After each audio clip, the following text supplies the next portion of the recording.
Hello, my name is Marco Beiser, and I'm the 2023 Artist in Residence at Great Basin National Park.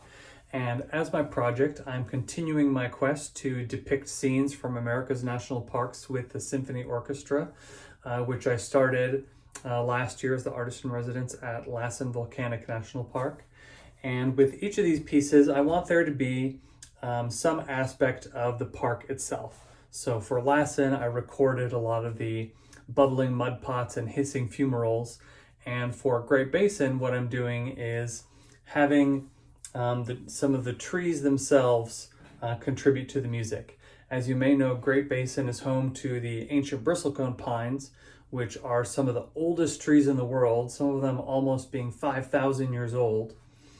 So what I'm doing is using this device called the MIDI sprout, in which I can put electrodes onto the plant, and what that does is that it turns the plant into a resistor. So it measures the conductivity, the changes of conductivity of the plant as it, as the plant is moving around water and photosynthesizing, right? That changes how much of a conductor the plant is.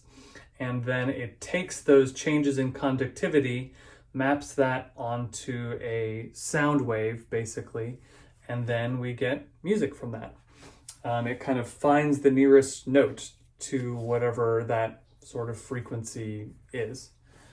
So we just take our, these are basically just like hospital electrodes. We stick them onto this leaf here, and then we can hear what Cornelia has to say.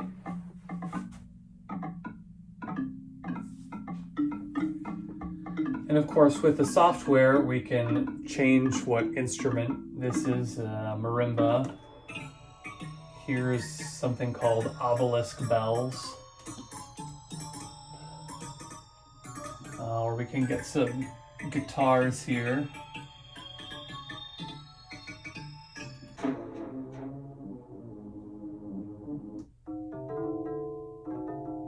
And then we can also, so right now it is using all 12 notes of the chromatic scale that we use in Western music. We can also make it kind of snap to the notes of a different scale. So here, so now it's only using notes of the minor blues scale.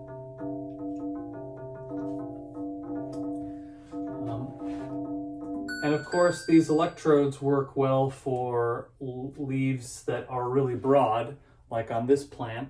And that's kind of when you see people doing this, it's mostly on plants like this. One thing that I was a little concerned about for a while was how to do something like this on a conifer, which has needles or needle-like leaves.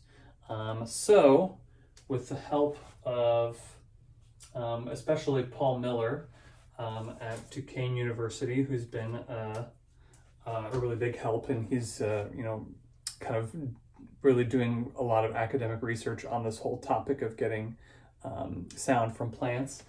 We came up with a solution, which is just hooking up these alligator clips to the electrodes, and then I sanded down the teeth on the ends that are going to be attached to the plant, so that it wouldn't, hurt the plant. So here we have a Jeffrey, a coast redwood, Sequoia sempervirens, so repping the Northern California coast here.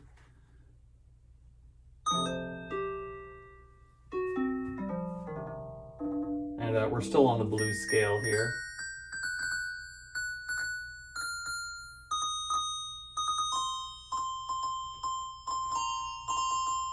How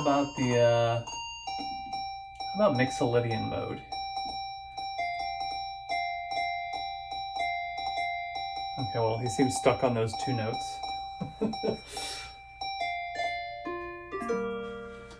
Anyway, so there's a lot of interesting things to learn about here, whether the sound is affected by, a sunny day versus a cloudy day, or right after a rain, or, what have you, whether different how different individual trees sound, how different trees sound from the Wheeler Peak Grove versus the Washington Grove versus the Eagle Peak Grove. That'll all be things that I will hopefully find out in my residency this summer. And this is, as far as I know, this is the first time that this technique will be used in conjunction with a full symphony orchestra.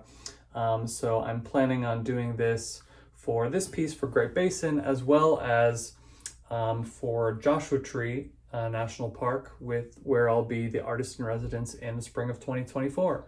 So keep an eye and an ear out for those upcoming pieces in the next few years.